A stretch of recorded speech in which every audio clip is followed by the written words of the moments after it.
360 bien-être physique et mental. Le regard rempli de peur de l'homme d'âge moyen se fixa sur Lumian, incertain de ce qui avait déclenché cette confrontation soudaine. Ce n'était pas lui qui avait été trompé, ni l'un des truands qui régnaient sur ce quartier. Ce n'était ni un parent ni un ami à eux. Alors, pourquoi Lumian se précipitait-il pour l'attaquer comme ça? Ajoutant à la confusion, Lumian ne lui a même pas donné une chance de se défendre. Il déclenchait un coup après chaque phrase. Ses yeux tombèrent sur le revolver, et il jeta un coup d'œil discret à ses assistants cachés dans l'ombre. Leur hésitation à intervenir pesait lourdement sur son cœur. Il ne pouvait pas se permettre de menacer Lumian ou de lui résister. Tremblant, il balbutia. Je ne peux pas produire autant d'argent. Je n'ai pas apporté ce genre d'argent. Lumian a répondu avec un sourire de regret, comme c'est décevant. Il me manque 100 000 verles d'or. Qui vous a appris la magie de compter l'argent? Qui vous a présenté le dieu maladie? La gorge de l'homme d'âge moyen se serra et il resta silencieux. D'un air calme, Lumian ouvrit le barillet du revolver, révélant les balles jaunes à son captif. Il a ensuite fermé le cylindre et appuyé la muselière contre le front de l'homme d'âge moyen. 3, 2. Le doigt de Lumian sur la gâchette reculait à chaque compte à rebours. La panique et la terreur enflèrent dans les yeux de l'homme d'âge moyen. Même s'il doutait que quiconque oserait lui tirer dessus en plein jour, cet homme avait commencé la rencontre par un passage à tabac inexplicable. Il était impossible de prédire jusqu'où il irait. Juste au moment où Lumian atteignait le décompte final, l'homme d'âge moyen a crié en désespoir de cause. C'est l'envoyé. Envoyé? Lumian haussa un sourcil. Ses défenses psychologiques brisées, l'homme d'âge moyen a abandonné tout espoir de s'en sortir indemne. Il a laissé échapper l'envoyé du dieu malade. Il s'est approché de moi, m'a appris quelques trucs et m'a parlé du dieu maladie. Il m'a demandé de l'aider à recruter des croyants, en promettant une part des bénéfices. Est-il un véritable croyant en un dieu maléfique, un escroc exploitant le nom d'une divinité pour s'enrichir, ou peut-être un mélange des deux? Lumian retira le revolver du front de l'homme d'âge moyen et tapota légèrement sa joue encore intacte avec. Un sourire apparut sur son visage lorsqu'il remarqua. Maintenant, c'est plutôt ça. Il a suffi d'une petite conversation, n'est-ce pas? Bang! Une balle a déchiré l'air, s'enfonçant dans un arbre abattu à proximité. S'exclama Lumian. Désolé, cela s'est produit accidentellement. Je ne t'ai pas fait peur, n'est-ce pas? Le cœur de l'homme d'âge moyen battait à tout rompre et une petite flaque d'eau se formait sous lui. Lumian jeta un bref coup d'œil à l'homme tremblant et lui offrit un autre sourire rassurant. Quel est le nom de cet envoyé du dieu malade? Où réside-t-il et à quoi ressemble-t-il? Dernièrement, je suis à court d'argent, alors j'ai pensé lui rendre une petite visite. Intérieurement, Lumian réfléchit, il n'a pas réagi à cette petite farce pour le moment. Ce n'est pas un don. L'homme d'âge moyen secoua vigoureusement la tête. Je ne sais pas. Voyant Lumian lever le revolver une fois plus, il modifia précipitamment sa réponse. Tout ce que je peux vous dire, c'est qu'il est grand et mince, avec la peau pâle, presque comme s'il souffrait d'une maladie chronique. Ses yeux sont d'une teinte bleu grisâtre et il a les cheveux noirs. C'est court, comme la coupe de cheveux de la secrétaire d'un riche patron. Il me rend visite une fois par semaine, mais je n'ai aucune idée de comment le retrouver. Pendant ce temps, Jenna avait rejoint Madame Morgana et les autres, sa curiosité piquée par les actions de Lumian. Elle vola un moment pour jeter un coup d'œil dans sa direction, se demandant ce que son compagnon Hunter avait découvert et ce qu'il faisait. Cependant, l'urgence de la situation l'a empêché de se renseigner à ce moment-là. Jenna avait effectivement incité plusieurs personnes qui attendaient depuis longtemps une compensation. Plus ces âmes lésées parlaient, plus leur fureur grandissait. Certains avaient déjà pris sur eux de rechercher d'autres victimes ou leurs familles, exhortant Jenna à les conduire à affronter le propriétaire de l'usine nommé Edmund. Au milieu de cette indignation croissante, Jenna a découvert qu'elle n'avait plus besoin d'insister activement. La colère collective avait pris vie et des individus se mobilisaient pour l'aider dans cette quête. Alors qu'il se précipitait vers le quartier où résidait Edmund's sœur, Jenna a eu une révélation. Pour inciter quelqu'un, elle devait converser avec lui, mais pour inciter un groupe de personnes, elle n'avait pas besoin de converser personnellement avec chaque membre du groupe pour les inciter. Il suffisait de comprendre la situation et d'allumer l'étincelle chez quelques premiers individus. Ceux qui s'enflammaient deviendraient à leur tour des agents d'instigation, ralliant davantage de personnes à leur cause dans un effet boule de neige. Pendant que Jenna et la foule progressaient vers leur destination, Lumian restait derrière pour extraire plus d'informations de l'homme d'âge moyen. Après avoir confirmé qu'il ne pouvait pas obtenir plus de détails, il s'est levé pour s'adresser aux femmes trompées qui avaient observé le déroulement des événements. Vous l'avez entendu. Ce type essaie de vous tromper. Avez-vous l'intention de le laisser s'en tirer? Lumian avait discrètement utilisé le Nisfas pour modifier légèrement son apparence face à l'homme d'âge moyen, s'assurant que personne ne l'associerait au criminel recherché, Lumian Lee. L'une des femmes présentes avait en fait été la collaboratrice de l'homme d'âge moyen, aidant à la prédication et à l'escroquerie de l'argent. Dans cette situation désastreuse, elle n'osait pas prononcer un mot et se tournait vers les autres pour obtenir des conseils. Parmi les femmes, certaines débordaient de colère, prêtes à livrer l'escroc aux autorités, tandis que d'autres se recroquevillaient, craignant que l'escroc n'ait de dangereux complices qui chercheraient à se venger. Lumian observait en silence alors qu'ils exprimaient leurs opinions, scrutant avec désinvolture les spectateurs à proximité. Parmi les passants, il a remarqué 3 hommes qui tentaient de s'éclipser inaperçus. Ces 3-là étaient les complices de l'escroc, chargés de recourir à la violence lorsque cela était nécessaire. Sans hésitation, Lumian leva son revolver et tira 3 cartouches. Le trio a poussé des cris de douleur et s'est effondré au sol, souffrant de blessures aux jambes et aux mollets, le sang coulant à flots. Pas besoin de s'inquiéter s'ils cherchent à se venger, assura Lumian aux femmes avec un sourire. Les victimes, pleines d'émotion, se turent, presque comme des statues.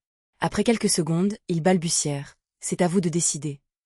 Lumian hocha la tête avec satisfaction et fit signe aux tricheurs tremblants et à ses complices blessés. Amenez-les au plus proche. Eux, la cathédrale à vapeur. À l'intersection du quartier de l'Observatoire et du quartier du Jardin botanique, 5 avenue Selbu, une nuée d'hommes et de femmes vêtus de haillons se sont précipités vers un immeuble beige de 3 étages. Les 2 gardes postés à l'entrée ont observé la foule agitée qui approchait et ont rapidement retiré leur revolver semi-automatique légalement possédé. Leur voix résonnait, ordonnant « Arrêtez ». Confrontés à la vue des armes à feu, même Madame Mogana et ses partisans déterminés ont involontairement ralenti leur progression. La présence des armes était indéniablement intimidante. Sentant l'hésitation, Jenna s'est précipitée au premier plan et a crié aux 2 gardes « Nous sommes ici pour exiger notre juste compensation. Le tribunal a déjà rendu son verdict. Fils de pute, allez-y et tirez si vous l'osez. Avez-vous au moins assez de balles pour chien? Pouvez-vous tous nous abattre? Sinon, chacun de nous vous prendra une bouchée dont vous ne vous remettrez pas. » Avec une détermination enflammée, elle se dirigea vers l'entrée. Des gouttes de sueur se formèrent sur les paumes des 2 gardes alors qu'ils regardaient la mère de visage. Le nombre même d'agents de recouvrement était écrasant, leur décompte exact étant obscurci par la foule. Il était impossible de prédire la réponse s'ils ouvraient le feu sur la foule. Ils se sentaient exposés et isolés, comme des bûches confrontées à une inondation incessante. Jenna, utilisant sa capacité d'instigation, a poursuivi sa rhétorique. « Si nous vous neutralisons ou vous tuons, pensez-vous que vous recevrez toujours votre compensation? Regardez-nous. Notre indemnisation due a été retenue pendant des années. Êtes-vous certain que vous recevrez votre paiement de ce vieux pain gravard? Sa famille pourrait fuir la ville demain. » Les 2 gardes furent surpris. C'était effectivement un problème. De plus, ils savaient bien que la famille du patron avait liquidé la plupart de ses biens et était sur le point de fuir la ville dans 2 jours pour chercher refuge dans une autre province. Emmènerait-il avec eux 2 gardes du corps blessés et invalides? Saisirait-il l'opportunité de refuser une indemnisation? La dure réalité a été mise à nu devant eux. Alors que les gardes hésitaient, Jenna avait déjà atteint l'entrée, avec la foule d'agents de recouvrement derrière elle. Instinctivement, l'un des gardes a suivi la procédure standard, levant la main droite et tirant un coup de semonce dans le ciel, tentant de dissuader la horde qui approchait. L'autre garde a tenté de maîtriser une jeune femme élégante qui semblait manquer de prouesse au combat. Jenna a reculé momentanément, a saisi le bras du garde et l'a fait tomber sans ménagement au sol, faisant glisser son arme à feu. Poussée par le coup de feu et l'audace de Jenna, Madame Mogana ramassa le revolver semi-automatique. Même si elle n'était pas familière avec son fonctionnement, sa détermination s'est accrue et elle a sprinté vers l'entrée, jurant tout le long du chemin. Le garde restant a hésité un instant avant de céder, choisissant de ne pas ouvrir le feu sur la foule qui avançait et de la laisser plutôt envahir la maison. Dans le salon, Edmundser et sa famille, sur le point de partir, se sont retrouvés instantanément encerclés par l'assemblée de près d'une centaine de collecteurs de dettes de Jenna. C'était un mur impénétrable de l'humanité. Tenant un revolver, Edmundser a exprimé son inquiétude. « Qu'avez-vous l'intention de faire? Nous sommes là pour notre argent. » Jenna saisit le revolver des mains tremblantes de Madame Mogana et le pointa sur Edmundser. Elle déclara « Sans l'indemnisation qui nous est due, nous ne survivrons pas des couvrons qui va mourir aujourd'hui. » La main d'Edmond tremblait, comme s'il avait contracté une maladie incurable. À l'extérieur d'une cathédrale à vapeur qui ressemblait à une petite usine, Lumian a donné des instructions à la femme qui aidait l'escroc blessé. Emmenez-les chez le padré et demandez-leur de vous expliquer l'argent qui invoque la magie et leur association avec le dieu maladie. S'ils refusent de parler, fournissez un compte en leur nom. Les femmes hochèrent la tête solennellement, et de leur œil au beurre noir, guidèrent le groupe des escrocs dans la cathédrale, une traînée de sang marquant leur passage. Lumian a rengainé son revolver et a observé silencieusement depuis la porte. Il réfléchit avec une touche d'amusement, la suggestion de Madame la magicienne est en effet pertinente. Il est sain, tant physiquement que mentalement, de se défouler de temps en temps. De toutes les choses auxquelles croire, ils choisissent un dieu maléfique, et en plus, ce sont des escrocs. Après seulement 2 minutes, Lumian s'éloigna nonchalamment, tandis que les policiers arrivaient précipitamment sur les lieux. Lumian a croisé de manière inattendue la route de Jenna et des agents de recouvrement en liesse devant le 5 avenue Selbu. Si vite. S'enquille, la surprise évidente dans son ton. Jenna pinça les lèvres. Je ne m'attendais pas non plus à ce que cela se produise aussi rapidement. J'étais prêt à ce que quelqu'un appelle la police et gère la situation en conséquence. Cependant, une fois que nous avons encerclé Ed Munzer et sa famille et que nous avons émis nos menaces, il a cédé et a commencé à payer selon la liste. Bon sang, l'argent, l'or et d'autres objets de valeur de sa famille représentaient plus que suffisant pour notre indemnisation. Il y a même un surplus. Et cela ne tient même pas compte de ses actifs qui n'ont pas encore été liquidés. Il a retardé notre compensation pendant si longtemps. Lumian rit. Donner pique toujours. Parfois, les choses semblent complexes, mais lorsque vous vous y engagez vraiment, elles deviennent simples.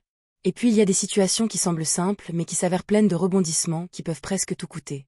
Ces paroles portaient le poids de l'expérience. Jenna savait que Lumian avait besoin d'or, et la compensation qu'elle avait reçue prenait la forme de divers types de bijoux en or, qui valaient collectivement 3000 verles d'or à leur valeur en or pur. Elle a proposé « Tiens, je vais te les vendre ». Lumian resta brièvement silencieux avant de répondre « Je vais retirer l'argent de la salle de Balbrise ». Il n'avait sur lui que des billets de banque et des pièces d'argent totalisant un peu plus de 600 verles d'or. Le soir, Lumian s'est retrouvé avec un peu de temps libre et est rentré tranquillement à l'auberge du Coq Doré. Il descendit au bar du sous-sol et aperçut Charlie, une bière à la main, régalant un groupe de clients d'histoire. Lumian a souri et a déclaré « Les boissons sont pour moi ». Sous les acclamations de 20 à 30 personnes, Lumian a ajouté une touche ludique « C'est Charlie qui paie la facture ». L'expression de Charlie se figea. Lumian rit et cria à nouveau « Et s'il fait un striptease, je pourrais même le couvrir aussi ».